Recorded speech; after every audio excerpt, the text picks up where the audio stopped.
so it's okay. So, we saw a Farseer opening. We will see it again. We've been questioning this for half an hour, I guess. Well, the build order for 120 is going to be exactly the same. So even if it is going to be the Farseer, he is fine with having exactly the same building timing for everything. And it is the Barracks this time. Yeah. No Farseer. I got a little... I really wanted to see this, man. Damn hotkeys of 1-0. I'm glad this happened. Farseer is way less interesting. It's going to be a lame game, and if the lame successfully wins, and if it doesn't, he doesn't win. I think this is going to be way cooler, because here we're going to see a lot of actual real fights, and the micro is going to be deciding. That's true. That points towards a win of 1-0 maybe, but Lin, in the shape that he is today, maybe the strongest performance since the WCA qualifier for him, eliminating TH, Live and Infi. 3 consecutive wins. And yeah, 3 more, and they go home with $45,000, halfway done already. Here's the Sharp Blade Master, the first hero of choice. You mentioned Last Refuge is not a great map to pimp the Blade Master. I disagree. You can find a lot of claws and also Boots of Keltalas and stuff, I think. Well, there's 3 claws on your side, there's 3 claws on your opponent's side, but there's not that many medium armor creeps that you can easily take. There's poison guys, there's ensnare guys, there's bloodlust guys, and the green camp right next to your main. That's easy, but it doesn't give you much experience at all. That's correct. Blade Master popping out. What is Lin's new game plan here now? Let's see about that. Very standard so far. Going for the warrior, trying to get the claw. On the other side, of course, Death Knight Fiends. That is the usual stuff. And this is also good for any race, honestly, against Orc. There's lots of camps to take on Last Refuge. So the Orc, even if he contains you, even if he is present at one spot, he cannot really be in all positions. So usually you do find quite a bit of experience. And also, which is nice for the undead on tier 2, the laboratory is right outside your base, and you can almost always take that safely, and it's hard for the Orc to do anything about it. Yeah, as we mentioned, as this game started once before, both players are already qualified for WCA 1-0, defeating ZDR in the final of that qualifier, another Orc. And he's fairly strong against Fly, basically a 50-50 thing. Whenever these guys meet, 1-0 and Fly, it's going to be a 3-2, 2-1. There's never a clear result between those two. And yeah, on the other side, Lin qualified with Law Lyot. Not too many undeads in Korea. We have, of course, Lucifer and Believe, but they are 2 tiers below 1-0. And there's a claw for the Death Knight already. Very nice for the Lich later on. And one circle already purchased. He's going to be getting another one. Doesn't look like it, but he wants the boots, of course. It is going to be time in just a few seconds, but he also wants to get this last hit on the Ogre and gets it as well. That's his level 2. The grunts are reaching around, by the way. Coming from the other side of the main. Actually, it's only 1 and he's retreating. Alright, not the most efficient use by the looks of it. Blade Master does not get that one, but will get more experience from the skeletons. Is he waiting for the Ogre Magi? There is more Windwalk, but he is retreating, or is he just waiting for it? The Magi is retreating. Wait, did he get it? He may have gotten it. I'm not sure. The Ogre Warrior. I don't think so. A player's forces are under attack. Yeah, the Grunt is coming around. Tier 2 tech by Lin. It's almost finished on the side of 1-0. Half attack ahead. Oh, he played this one borrow tech? Mm-hmm. It's super unusual against Undead. It's extremely unusual against Undead. Usually you really want to pressure with your grunts. But, yeah, he only had one. That one grunt was scouting, didn't do much. Only the Blade Master is dealing with the Undead. And he's doing a fairly good job. The DK is still only level 1. Yeah, no Unholy Aura is of course pretty bad if you have a Blade Master with boots against you.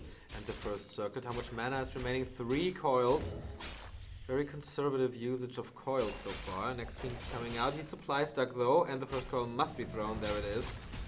He's not getting the ziggurat at the moment. Okay, it's finished. Alright. Oh, slow speed. This is the time for the kill possibly, or the time to run away. No kills, only the retreat is gonna be Successful from Lin, but this is good. 2.5 Blade Master, tier 2 finish, tier 3 starting immediately. Yeah. No Spirit Lodge. Shadowhunter second. Maybe this Lodge later. But he really wanted to go to tier 3 as fast as possible. For the Lightning Orb, maybe for the Tiny Great Hall, for the upgrades on the burrows, etc, etc. Headhunter upgrade, very important in this matchup as well. So tier 3 is key to victory for the Orc. A player's forces are under attack. And still haggling over some creeps here. Pulling the laboratory already, it's gonna be very hard to take. He doesn't really have the damage for this. Yeah, but he can't really do anything else, right? He can't go outside the map. He will be facing a Blade Master and a Shadowhunter then. So he has to go for this. He could easily get level 2 from the Murlocs, but if he goes over there, then he gives his own merchant to the Blade Master. He doesn't want to do that either. Immediate tier 3 for the Undead as well. Lich also, and the Slaughterhouse. This is very standard. But the timing for the SH is so fast, and he is going to be able to take out this Ogre. He gets so much done in the early game with only 2 grunts, man. Only 2 grunts. On the other side, 1-0 is not losing any fiends. This is the level 2 Death Knight, finally, with the Unholy Aura. A lot of HP regeneration. On the other side, the Shadowhunter tanking a lot of damage. Big mana potion for Lin. He was quite lucky in his item drops in the first 3 games. And this continues. Player's forces are under attack.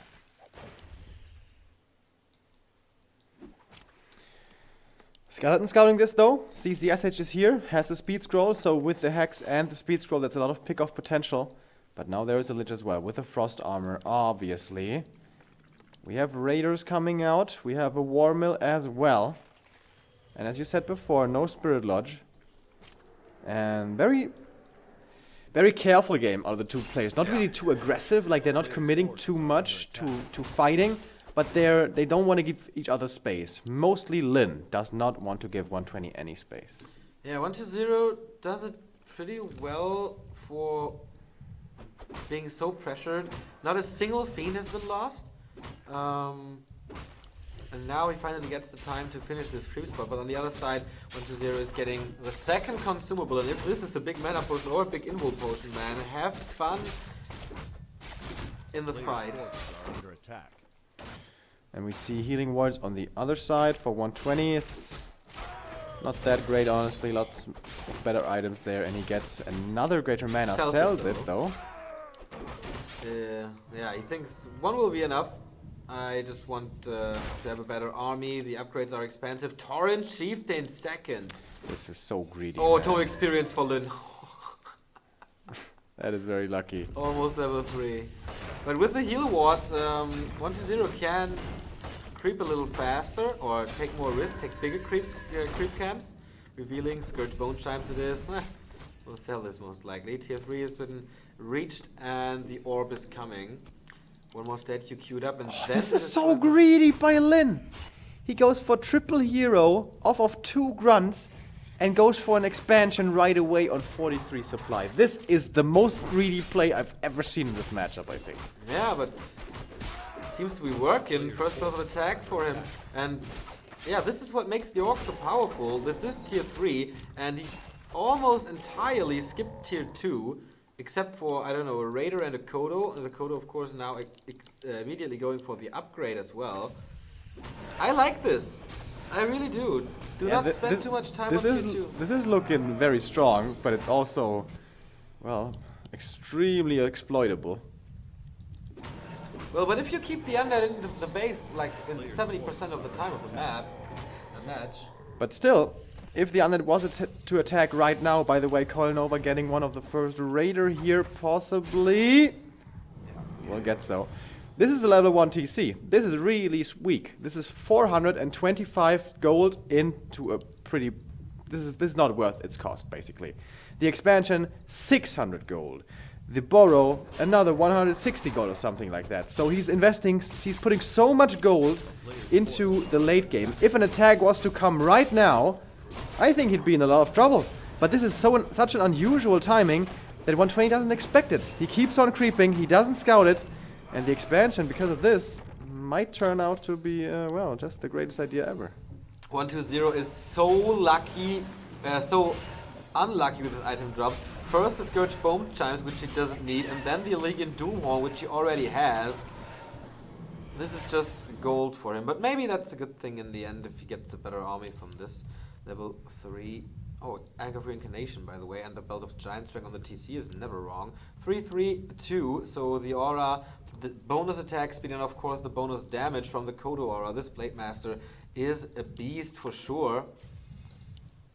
And he's not expecting this expansion at all. Not at all. Usually he's scouting a lot more, isn't he? Yeah. Okay, now he scouts it. There's no upgrade on the burrow yet. So, and no headhunters as well. So this is an okay timing to fight, I think. Yeah, the TC is still the big liability in this army. He is still not worth his gold on only level 2. The item was taken away from by the Blade Master, I think. Yeah, from the big Overseer there. And now 57 supply for the Undead. For Lin, we have 60 already, but a lot of that is peons as well. Here we go, Pitlord, where's the Howl of Terror? There is no Dispel. Blade Master immediately in focus, Coil Nova, but there was the Yank of Reincarnation. The statue is falling, but the damage output is pretty damn low. Tyrant Chieftain is running in. Stomp, here we go. First one hitting quite nice. Fiend is going down, but he gets the Raider return. Level 3 of the Lich. There is one more Nova, and that will hurt pretty damn hard. Once again, the Howl of Terror to diminish the damage of the Orc army. Alright, and the KotH is running forward with a scroll of speed. Now the Pitlord almost surrounded. Does get out of there though, I think just barely. Nova onto one of the KotHs. They have not eaten, but the last destroyer might be falling here. Another Howl of Terror coming out. There will be one more after that, but then the Pitlord is out of mana. And the ground army for the Orc is still standing strong. Going for the Blade Master right now. There is no more invul. There is no healing for the time being, but the SH should have the mana ready, as there is the greater mana potion being used. There you can see the item coming into great effect, and the TC swapping over an item. I didn't see it was the invul actually, and the army for the 120 is basically gone. Lin sweeping through Korea as it seems as well in this game. Looks definitely like it, but maybe he can get a nuke out. No, there's a coil. Yes, can he get the Blade Master? Invul potion being used. The arm was already on the way up. Pitlord is kind of in trouble. The Orb of Lightning is working well against the Fiends. 168 critical strike. Pitlord is the target. Where is the coil on the Blade Master? Here we go! The main damage output is gone. He gets the Pitlord in return, level 3. And now the Death Knight is exposed. There is a town portal though. Can he fight out? Does he want to fight out? He has to pull the TP. Is there a Hex and Snare? Invul potion? Why the hell? He wants to get the TC. Yeah, he wants the TC, of course, but there is no mana. And now he puts the TC, and the Lich is dead as well. The big axe, and it's GG for 1-0.